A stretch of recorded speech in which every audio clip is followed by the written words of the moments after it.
ஓ வாத்துக்காரமா கூத்து பார்க்க வந்துக்கிறேன். ஆமா ஆமா. அந்த சின்ன அப்படி கூத்த பார்த்துட்டு நீ என்ன பண்ண போற? கூத்த பார்த்துட்டு நல்லா இருந்தா தான் பூல வைப்பேன். அடிச்சு மேல அடிச்சு. ஐயோ ஐயோ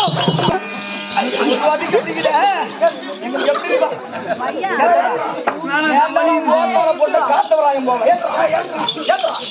ஐயோ ஐயோ ஐயோ